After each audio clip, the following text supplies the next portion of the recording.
And we're live. Oh, that you guys talking about food. I don't know where this came from. It reminded me. I went to this sports camp when I was like, I guess, 14, and it was like, it was a religious camp, but it was a sports camp, but they like tied in God to it somehow, where it was like, hey, go do your sports, and like, because I was on the hockey section, we go play hockey. There's a football section, basketball.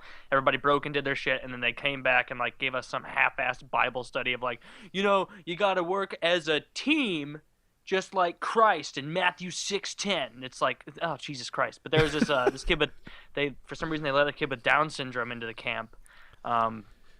He wasn't like running around doing anything bad, but every day at lunch, him and his handler, who like helped him out go to all the different sports and whatnot that he could participate in, would sit down with him and be like, now you have to eat all of your food before we can go. You have to eat all of your food. And the kid would always be throwing a fit, not wanting to eat it. And one of the days that the handler was like, all right, you're not getting up and you're not going to play basketball until all of this food is done. And it was like a chicken patty fried and some green beans. And he came back later and the kid had eaten all of it and was like holding his stomach, like, making noises. And you look at the chicken patty, the outside is completely crisp, like a chicken breast that's fried should be. The inside is 100% pink rare chicken that she made this kid sit there and eat over the course of like half an hour. He just wanted to go play sports. He was like, no, Alex, you're going to eat your chicken or you can't play basketball. So she made this kid with Down syndrome eat a bunch of raw chicken, and he couldn't end up doing anything because I think he got salmonella. I hate her. He died of salmonella. He passed away, reincarnated as your employee's potential kid. Yeah. Yeah, I did this. I used to be in a group called SPY, St. Peter's Youth, and I was really in it just because they'd preach to us, which to me felt a lot like detention. And then afterwards, we'd do cool shit like dodgeball or tug of war or whatever. And that was the part that I liked the most. And we eventually went away on this like retreat camp thing.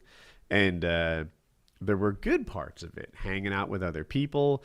One of the guys was like an ex-Marine or something, and he taught us like how to jump off high walls. I remember that made a big impression of me. You jump off a wall and you kind of like collapse and roll out of it. I can't say I'm good at it, but they taught us how to do it.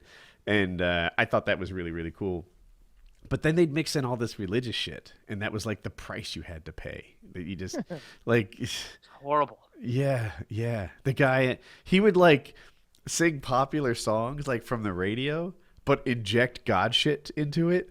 And it's like, oh yeah, dude, this is like this song. We all love this song. And then, he'd just be like, it put some God lyrics in there. And we're like, what?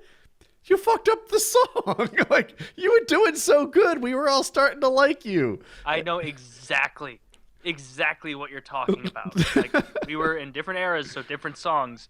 But I guess Backstreet Boys was really in when I was at all those camps, and so they would start off like a Backstreet Boys, but like a shitty church band version where it's like, all right, nobody is really skilled up there, but you're trying, and then they'd break into it, and it would just be all about Jesus and his love pouring forth or something, and it was like, oh, like now I'm just.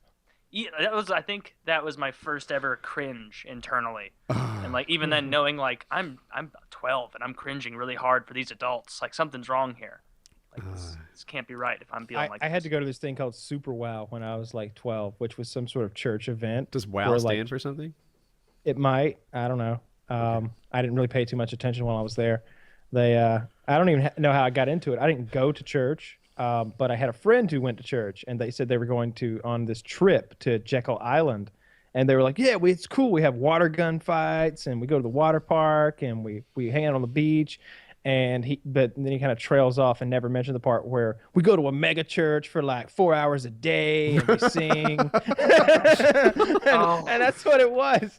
We get there and it's like buses from around the Southeast have like congregated at this place. They call it, and it's a mega church. I'm in one of those huge auditoriums, like ushers should be on stage, like lap dancing some drunk chick. But instead, it's like every day it's this guy and this girl putting on like short skits that teach you about life, like anti-drug, anti-sex, shit like that. And then after each skit, the motherfuckers will break out the guitar and start doing some acoustic covers of pop songs and gospel songs.